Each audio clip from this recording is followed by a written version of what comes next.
On this episode of Ghost Hunters International, a desperate homeowner brings GHI to Holland for the first time. Since I have the house, everything going wrong, and I think the house will get rid of me.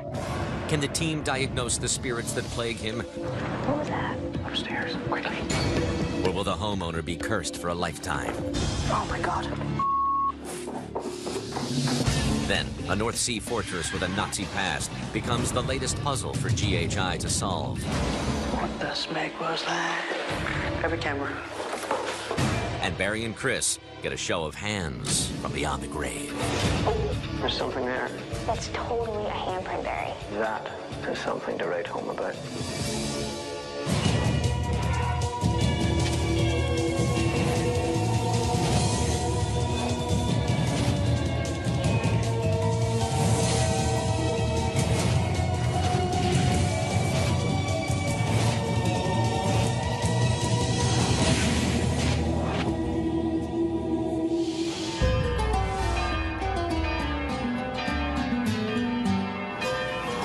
Okay, folks, welcome to Holland. And Joe, watch out for those cyclists. Susie's going to give us a download on something which is slightly different than what GHI is used to. Well, guys, we're going to be investigating what is affectionately dubbed the Houston House of Horrors, which has a very peculiar history and a very morbid one at that. Owners throughout the time, 4 women to be exact, killed themselves in the same manner by hanging themselves in an attic. Their client, Johan Vlemings, has called us in because since he purchased this house, a lot of strange goings-on has been happening. He reports that while he was in one of the attics, he actually saw what looked like an apparition hanging from the rafters. And it goes with the reports of the women being hung at this location as well. Well, folks, there it is. Wow, it like sticks out. It's like the haunted house of the neighborhood.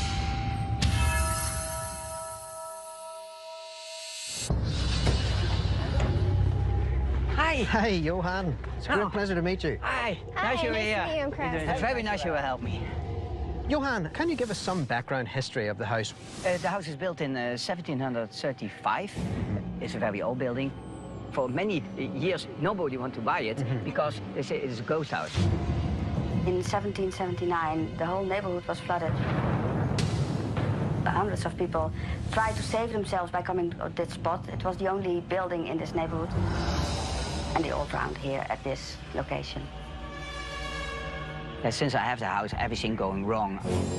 I lost 517,000 euro in the business. Wow. I lost my girlfriend. I lost really everything since I have the house. And I think the house will get rid of me. Were the owners that you bought it from, did they have stories of just bad luck? The man what I buy the house from, it's also a mess in his life. My wife said, I'm not going to live there because this house is haunted. I feel the dirt, I feel the bad, I feel the devil. I said, you're crazy, and I don't believe in ghosts. That's all crap. But since that time, I believe in ghosts. So that's what's changed. And so my marriage is over now, so that's changed also. So I'm not allowed to see my kids, so that changed also. And this has all to do with the house, yeah. Yeah. This the main entrance. Many times, this lamp will shake, and not like the small one, but like this. Wow. I don't understand why. Why it's not normal. I think. It's certainly not. No, not like this. This is the room with a very big light in the corner. I thought maybe there were lamps. I didn't see any lamps, but only in the corner, but like an old lamp. And how long did this last? 5 minutes, and then it's gone. This is a bedroom. Some strange thing happened here. You come into the room and wham, like this. Wow. And then you shake it out. Yeah. Wow. Many times you hear people walking on the attic, and when you listen very good, you hear an old piano song, like someone is trying to play piano. I hear the piano, I hear the walking. I know for more than 100% it's true. This is the attic. At least 4 people hang themselves, and this rope, I take it many times. I take it off, put it in the basement, and then it's already back. 4 or 5 times it's back. It's very unusual. Me and my boyfriend stayed the night in the attic. I thought I heard a woman scream or yell like 3 or 4 times. It was kind of weird. Yeah, now you got a complete tour, and I really hope you can help me. Well, we will certainly give it our best shot, Johan, to give you some answers within a few days on whether this house is really trying to get rid of you or whether it's haunted or not. Thank you very much. Good luck. This is my first residence with GHI. It's kind of interesting to go from these big castles and old locations with a lot of history behind it to a house. So it'll be interesting to find out more about this place in general. It'll be interesting to get into the investigation and see if anything comes out of it or if we'll just be able to debunk a lot of it. Okay, folks. How is everything going with the setup? Well, we actually had the opportunity here to really just cover this place top to bottom, okay? In the first camera, what you'll see here, we actually have it at the bottom of the stairwell where the chandelier supposedly moves. In the next camera, what we have is the attic where the noose is actually supposedly placed and returns when you move it. And talking about that, in the next camera, what we have is those wardrobe doors that slammed open. Yes. But we've also placed the noose. Okay. So if it does happen to move from one place to another, we'll have both locations. Okay. What we then have is the room with that large ball of light. Yes. We've also set up 2 cameras in the small attics located on the sides of the house. Yes. See if we can capture the source of those footsteps heard overhead. Excellent. And we have a camera in the main room off the entryway where the chandelier is said to move on its own. Okay, excellent use of tech there, Paul. We have to remember that this is a small property. We don't want to risk audio contamination, so only one team is going into the house at any given time. So with that in mind, let's get the lights out and have a really good investigation. Okay?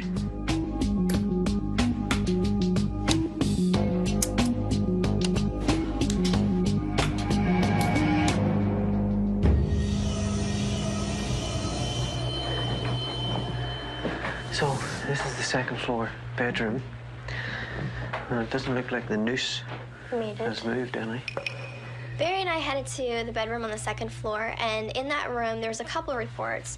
One was that they could hear what sounded like piano music off in the distance, and they've also heard what sounds like people walking up in the attic. EVP session and piano stimulus in the second floor bedroom. We decided we would try to play the piano up there. We're hoping that by doing this in short bursts, we might get some sort of response back.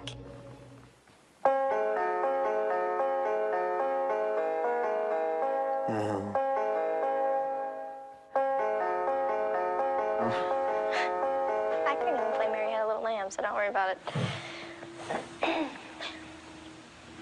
What the hell? What was that bang? Is it upstairs? That's one of the things he was saying, too. It sounded like people were walking around. Upstairs. Keep playing. Okay.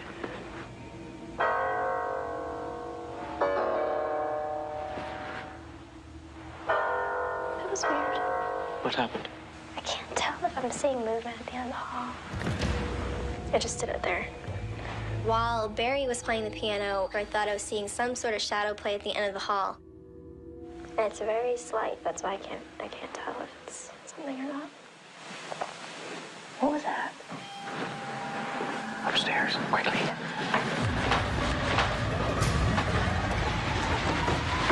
What was that?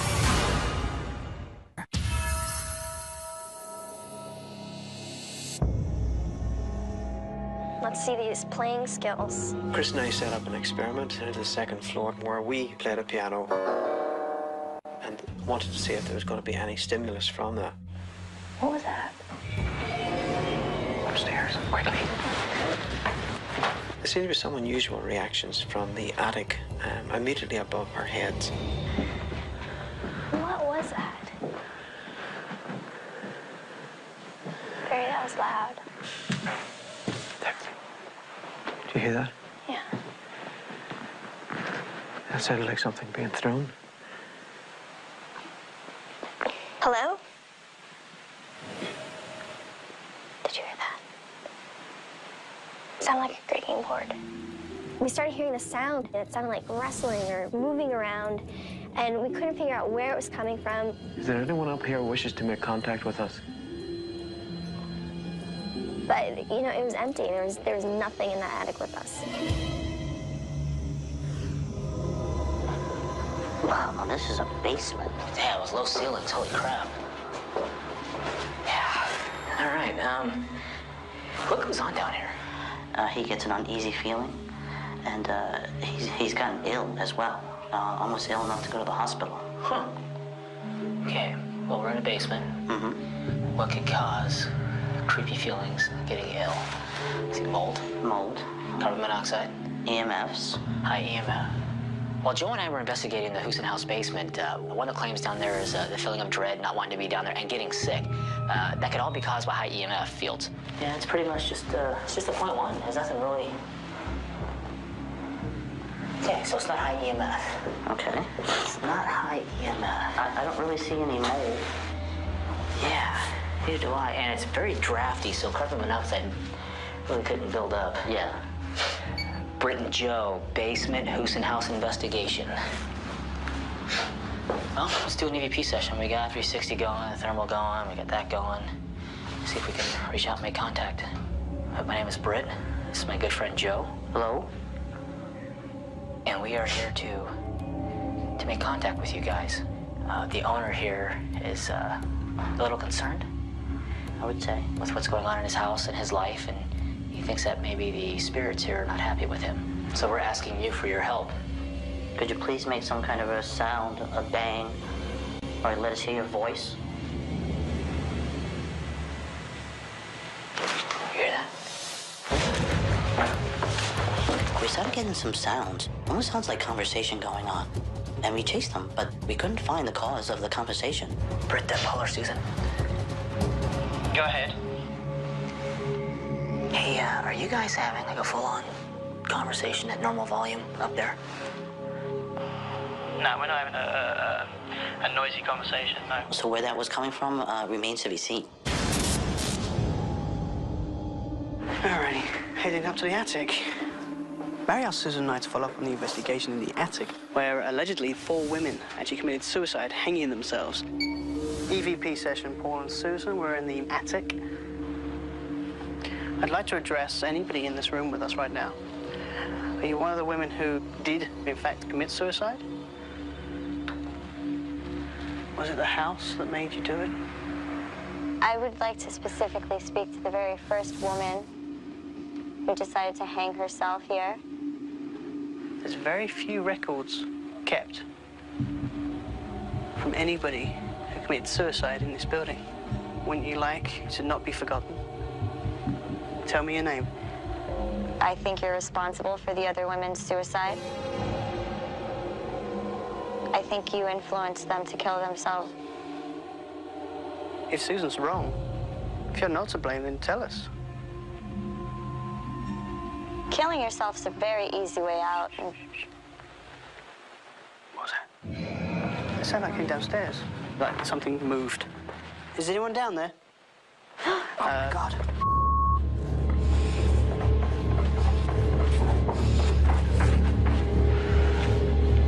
There's no one here. Damn. There's no one here. I heard somebody down in the next level, so immediately I took chase. I found nobody there. I decided then to look on the next level down.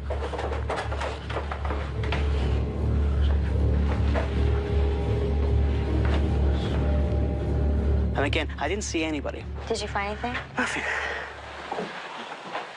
Whoa. I just heard my name called.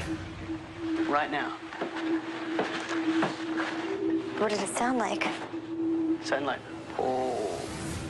So as I was on that second level, I heard what sounded like my name being called. It was male. Hopefully, I caught that on my audio recorder. So fingers crossed when it comes to analysis, that'll be on there. Barry to Paul, Britt, Susan, can we start wrapping the equipment up and get ready to go?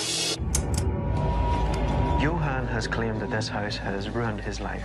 So I'm looking forward to coming back in a few days and being able to give Johan some explanation as to what truly is going on here at this house.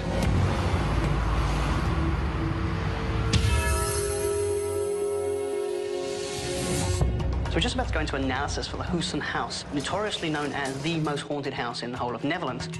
Now, Johan, our client, he's literally suffering desperation here. A year he's been at this property, and his life has literally gone into turmoil. And I'm hoping that we're able to help him. Paul, guys, remember when we were investigating in the attic, and we both heard something coming from downstairs, and you went to go investigate? Oh, I remember that clearly. Right. all the sounds are caught very audibly. Let's see. It sounded like came downstairs. Is anyone down there?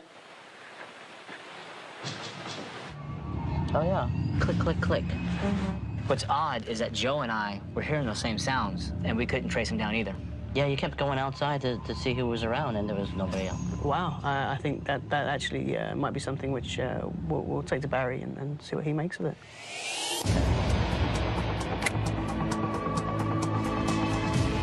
Hey, guys. Just for the record, you know how we took the hanging rope out of the attic and moved it down to the second story to see if it moved back? Yeah. Well, it's still in the second story. Okay, well, thank you.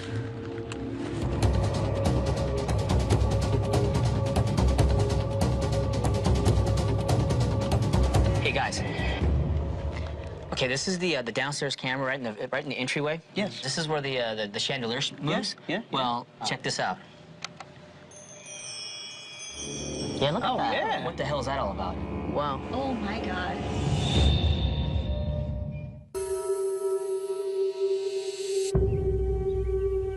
Johan, it is great to see you again.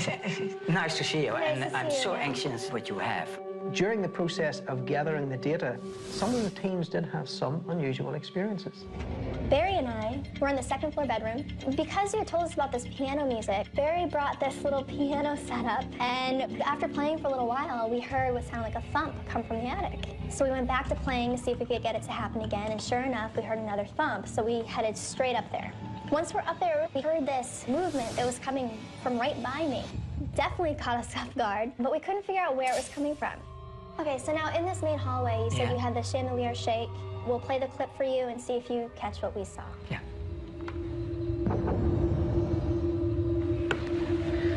I see this thing shaking, but what's it? And that is a candle on a particular candle stand.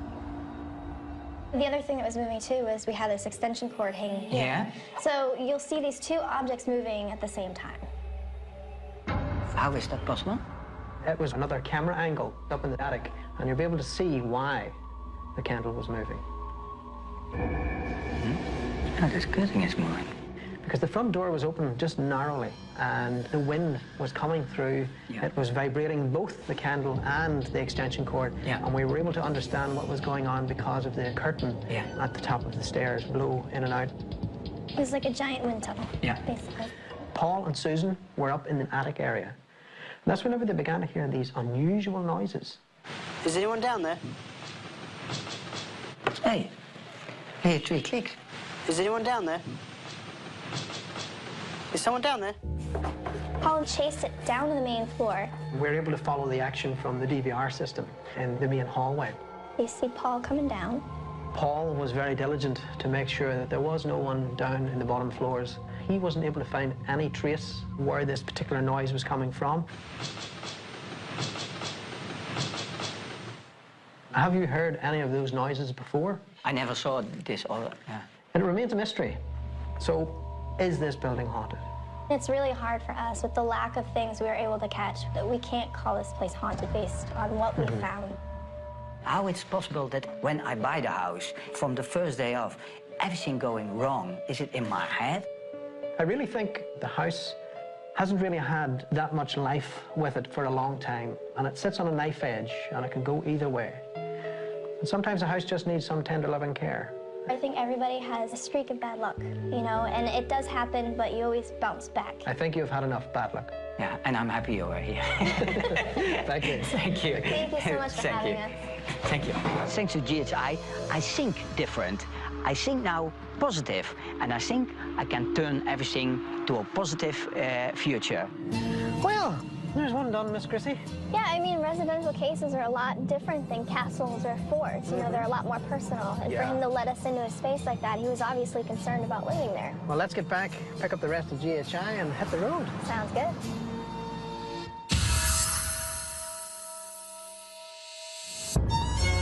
It is quite a remarkable day out here in the Netherlands. Beautiful. And of course we know that Britt had to go back home and finish some things off. But Scott, welcome back. It's good to see you again. I'm glad to be back, guys. I'm glad to investigate with everybody. It's my first time in Amsterdam, and I've never experienced anything like this, and I'm really looking forward to the case. Okay. So, Susan, where on earth are you taking us today? Well, we're actually going to head over to the Inuit Fortress. It was built in 1876 to protect Amsterdam from foreign invaders. Then the fortress was captured by the Germans in World War II when they occupied Holland. They used it as a regional command post. There's some pretty dark stuff that went on at this fortress, too. The Nazis supposedly kidnapped prostitutes and had their ways with them here. Yeah. And on certain walls in the fortress, if you hold a UV light up to it, you can actually see on the walls the word help in blood. Blood? You said it was used during World War II. What's it been used for since then? Now it's a museum. They have a lot of visitors coming in and out of the fortress, and they have been experiencing strange things. So it's more or less making sure that their guests are going to be safe and that they'll be able to give them some sort of explanations if something does happen. Exactly. It looks like the island's directly in front of us. Look at that place. Oh, yeah. That looks cool.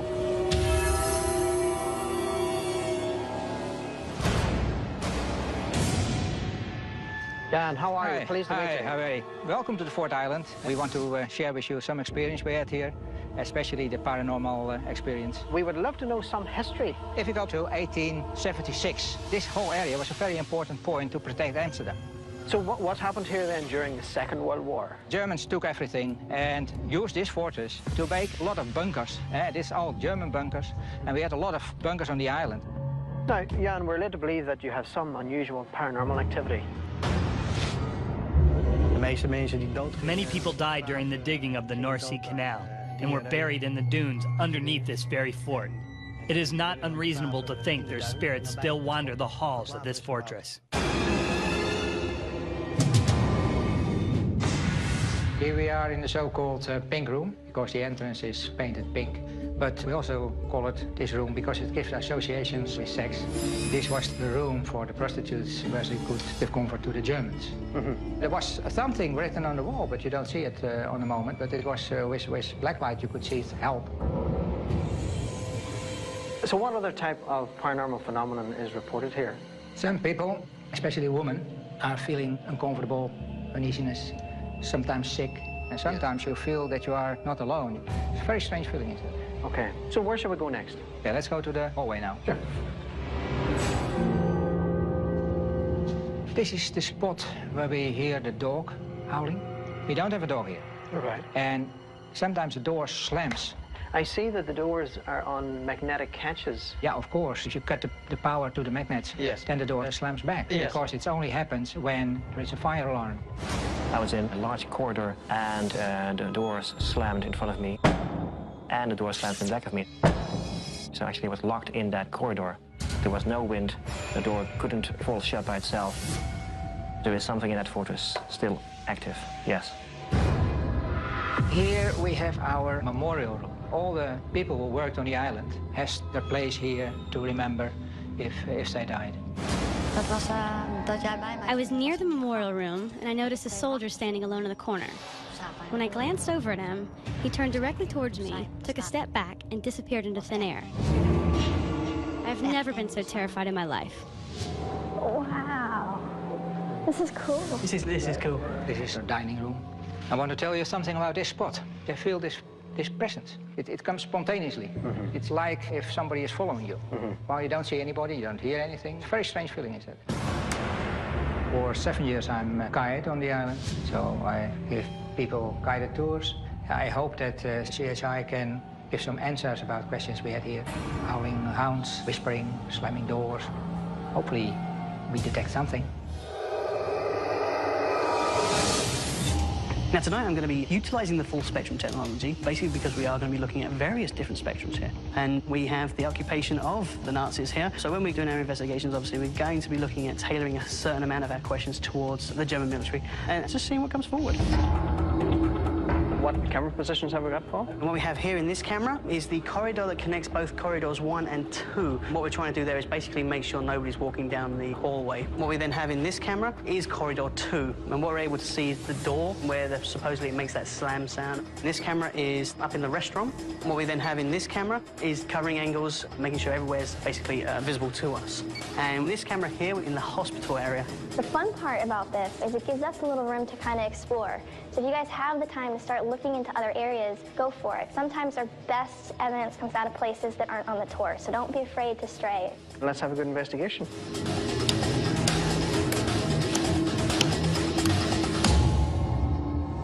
EVP session. Chris and Barry in the museum.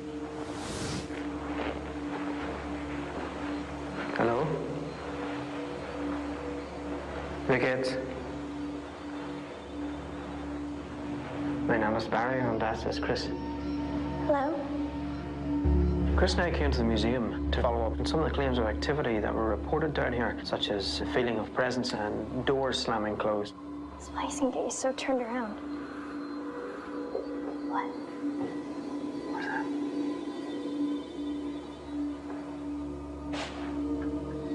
What's that? I don't know.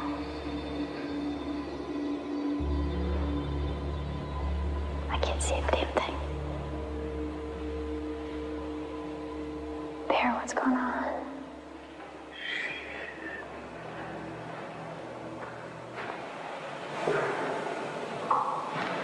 Barry? Yeah. Did you hear that? What did you hear? It was to my left. I don't know what it was.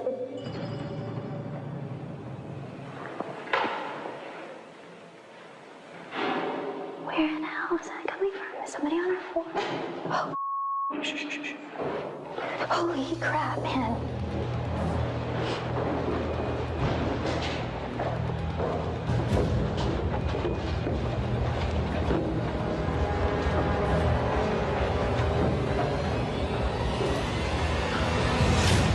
What was that, Barry?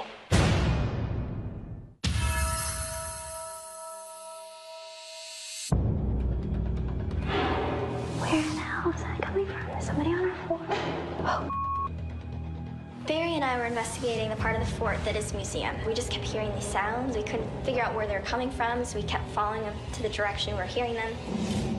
What was that, Barry? It almost looked like something poked around the corner. To me, it looked like the shadow of fingers going inside. I was able to see the individual digits as Like someone was gonna grab it or went something. inside. I don't know what I saw, but it threw me off guard. It definitely startled me. And it just happens that he had actually seen something reach out of the room, the window, at the same time. So we headed into the room where we saw this thing go. Where the hell are we? I have no idea.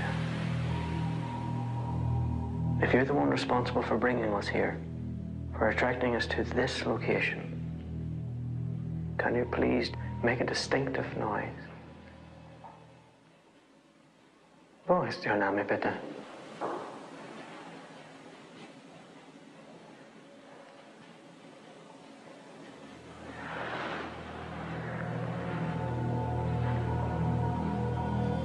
What? I thought I was seeing things there for a second. We had equipment running. I'm not quite sure what's going to come out of this, but there seemed to be something getting our attention to go into the room on the right of the museum. It's a very, very plain room. I'm not sure what it was ever used for, but something is trying to get our attention for that room. This is the one known as the Pink Room. Let's see what these walls tell us. EVP session, Paul and Susan were in the Pink Room.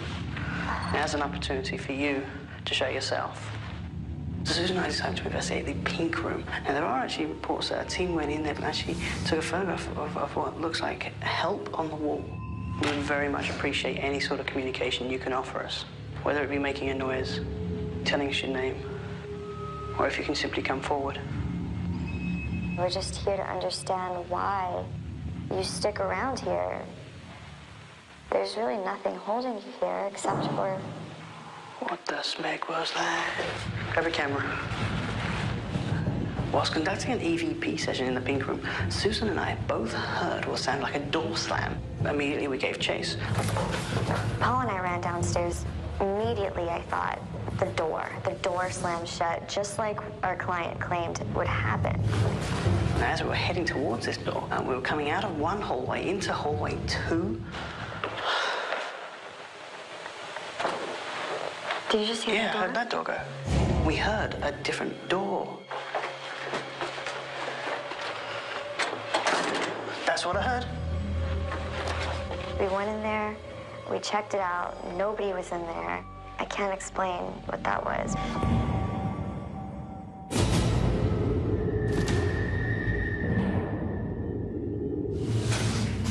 This is it. Pink room. All right. EVP session, Barry and Chris in the pink room. We hope that you'll come forward and be able to communicate with us. You are not in any trouble. We're led to believe that there's writing on the walls. There was also the claim that this writing and stimulated with ultraviolet, which simply read help. So we stimulated the walls with black light, trying to find any evidence of any writing. Anything? I'm not seeing anything, Chris. Do we have more black lights? Not as strong as what I have. Oh, there's something there. Oh, wow.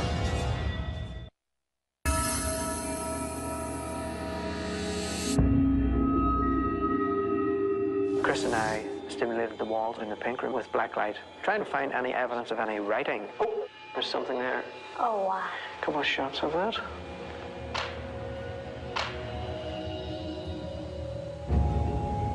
A handprint. It's totally a handprint, Barry. That is something to write home about.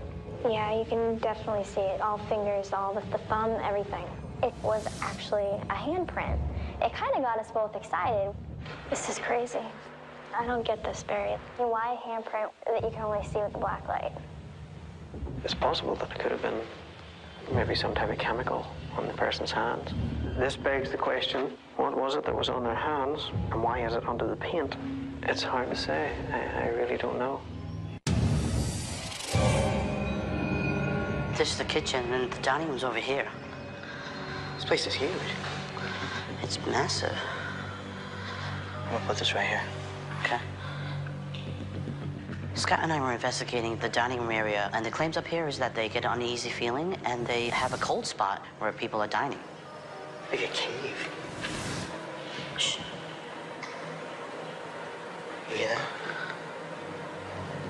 It sounded like footsteps. Yeah, something shuffling, yeah. Yeah. Right over here. Right away, we were hearing a scuffling of feet, footsteps. Is there anybody there? Don't be afraid of us. We're just looking to communicate with you. You hear that? That's somebody walking. Where? I don't know. That's that same shuffling. Is that you walking? If that is, please make this device go up or down. Come to the blue light and speak into that little box. You hearing that? I am. That's footsteps. That's like muffled footsteps. That sounds like somebody walking. We're gonna follow those sounds. If that's you, please let us know.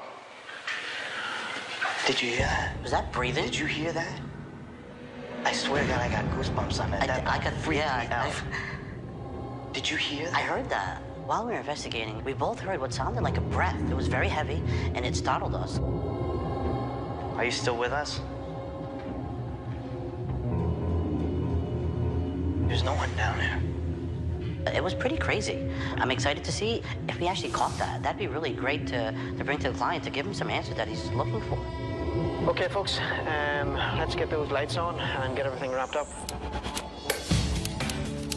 It has been an amazing investigation for the entire team here at the fort. A lot of personal experiences, a lot of things that we were hearing, and of course we were continually trying to track down. I really am interested to see where this is going to lead to during the analysis.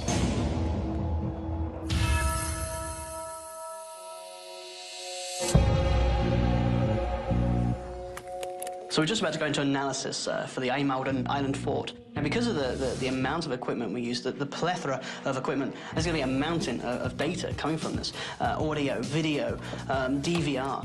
And hopefully we're going to be able to come up with some sort of answers as to what is going on for Jan and the guests at the Amsterdamned Island Fort. Hey, guys. I think I caught a voice. Barry and Chris were in the museum. Right. And if you listen to this, I don't think it's Barry's voice. If you guys want to hear it, and let me know what you think. Is that cool? Sure. Yeah. You hear that? Yeah. You hear that? Personally, I don't think that's English. No, it doesn't sound like... It sounds like it's two words. There's definitely a male voice, that's for sure. I think that's going to be a good one to take to Jan and see what he can make of it. Good spot. Let's see what else we can find. Cool.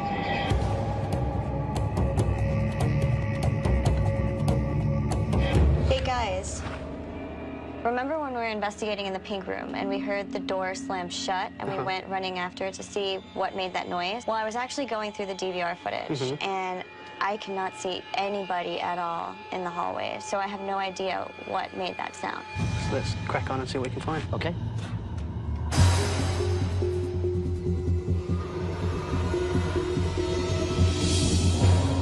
Hey guys, I've got some mini DV footage, and this is of Barry and Chris, and they're in the corridor in the museum, and I hear what sounds like a voice, but it's really faint. Okay. It's kind of creepy.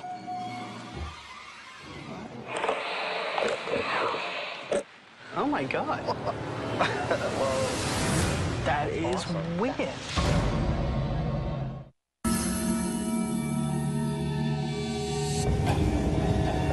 Jan, it is good to see you. Hi, good to see you again. Hi, Chris. Hi, nice to see you again, too. You had told us a story about people being able to read help in the pink room. Now, of course, we went over the walls in the pink room with a fine-tooth comb. We weren't able to find the word help. Some of the things that we did come across were these handprints. Now, this surely looks creepy and impressive, but it's clearly not paranormal. Any idea what caused it? It's likely a chemical agent or paint left to fool or scare you. As the evening progressed, of course, there was more things that happened. Now, this camera was actually set in the hospital. What we have here is the picture in the ultraviolet ranges. It's above what we naturally can see. You see these here, here, and here. What we want to do is to show you the video as they occur.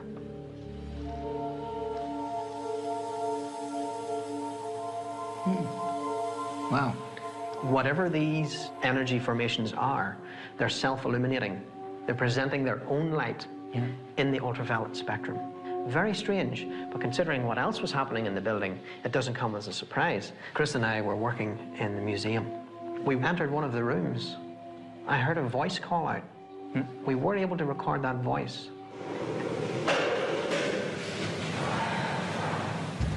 It's a man's voice.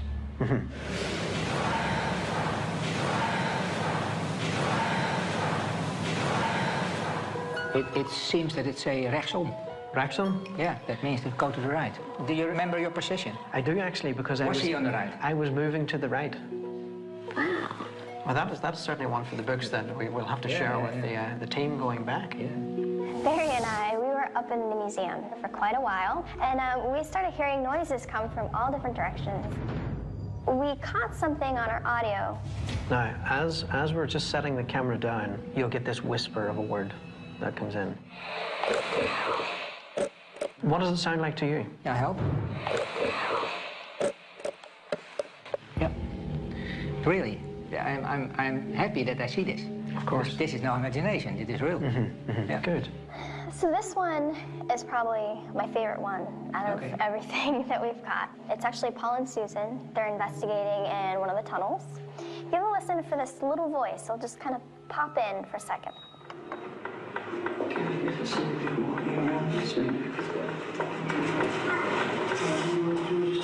Now, what does it sound like to you, though?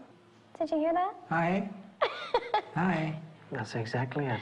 That's a female voice. Can I hear that voice again? Yes. Of course. Like somebody is greeting you. Yeah, that's fantastic for me, because now I have proof. Good. Therefore, I'm so glad that you experienced this in the fortress, and I'm so happy that you investigate this. Now, of course, we're left to tell you that as an entire team, we do believe that Amsterdamned Fortress is haunted. Absolutely. I was very astonished that everything I heard and I saw was true, and not only in my imagination and not only in my mind. Amsterdamned really was a fantastic case for not only us, but of course Jan. He looked like he felt relieved. There was a few times where he kept hinting where he felt crazy. Chris, that is one island that I'm going to remember for a long time. And I suspect it's probably not the last time we're going to see that island. I think we'll be seeing it again.